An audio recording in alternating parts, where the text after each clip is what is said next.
Hello, I'm Dr Christine Ball and I'm the Honorary Curator of the Geoffrey Kaye Museum of Anaesthetic History.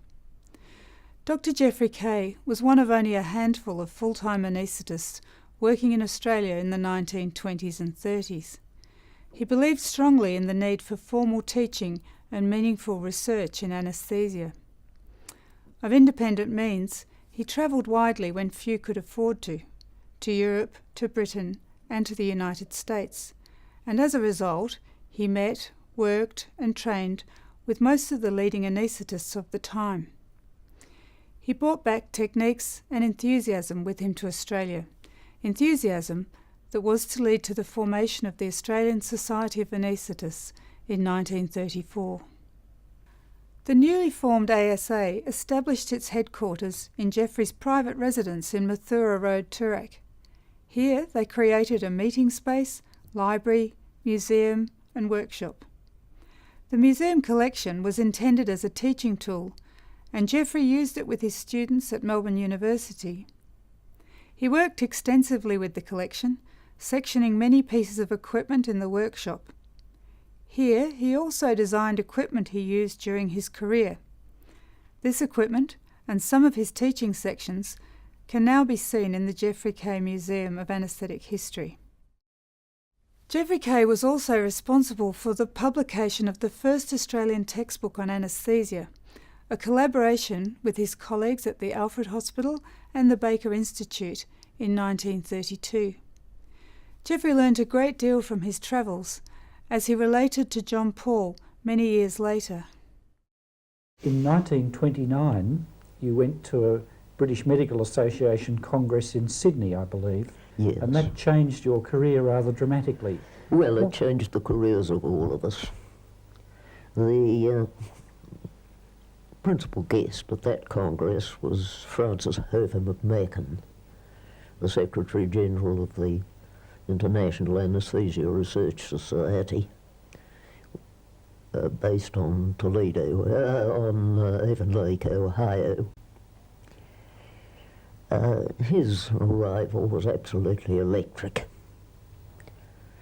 We found out from him that abroad there were places where anaesthetists were expected to pay pre- and post-operative visits to their patients, to chart the blood pressure, to keep proper operating records, and to know something about the basic sciences.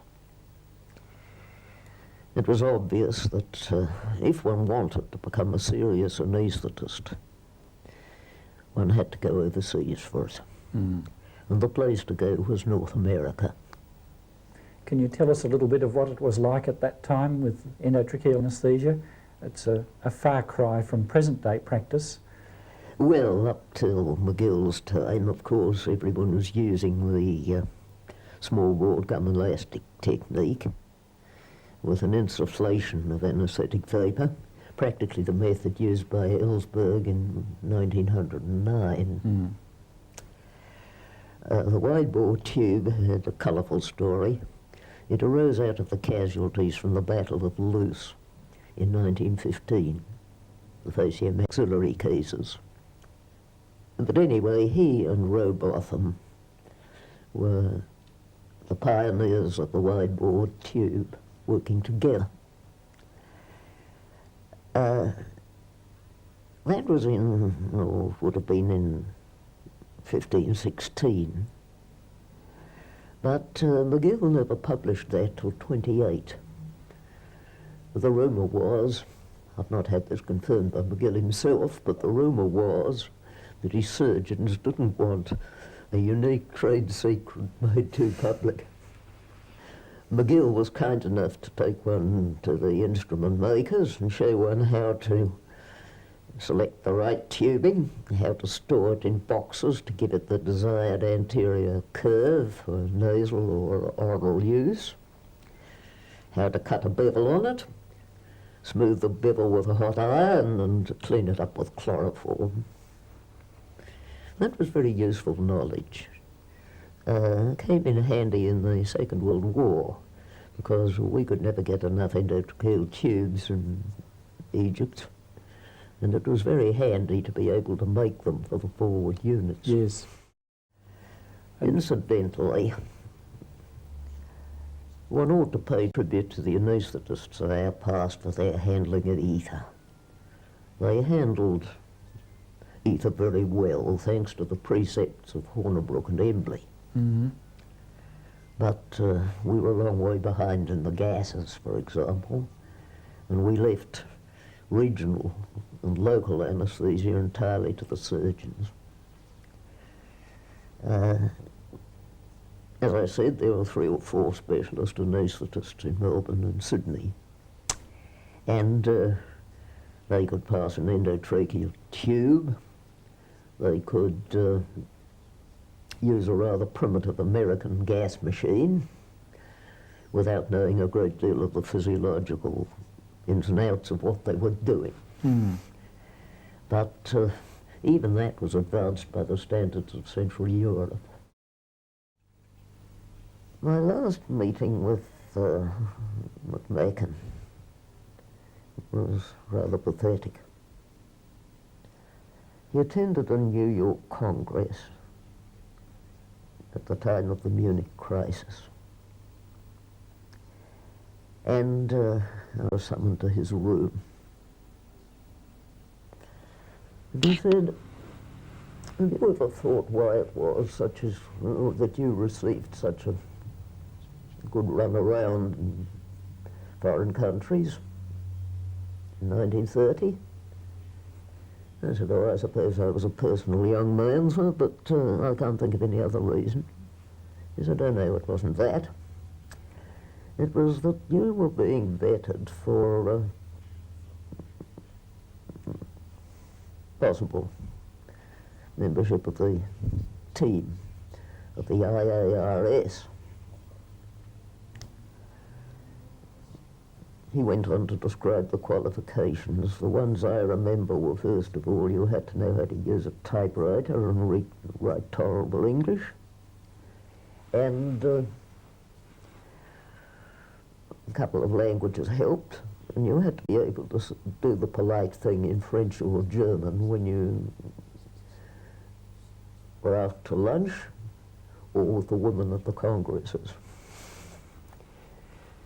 But he went on, "Now all that is over. There's going to be a European war, a global war.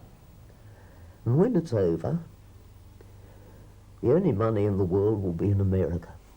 And since they have to finance the IARS, they will want an American secretariat. Therefore, you go back to Australia and do what you can, and if you survive the war that's coming, do everything in your power to keep international anaesthetists together." Geoffrey, you mentioned that Ralph Waters was one of the most important influences in your life. Anaesthetically, he was a great innovator and stimulated people intellectually. What were some of the anaesthetic things which you learnt and found interesting there are 9 or from 10 papers which remain classical. The ones that occur to me at the moment are carbon dioxide absorption, the cuffed endotracheal tube, the tracheobronchial toilet, and the stir-up regime. One can think of a number of others, but those were of the highest grade. Yes. Gwathmey, J.T. Gwathmey, always strikes a chord in the history of American anaesthesia. Can you tell us a little of him? James Taylor Gwathmey from New York. Yes, I knew him. His book was published in 1916, and he was the originator of the water flow meter for the measurement of gases. Mm-hmm. He was elderly and a little outmoded in 1930, but he was still working.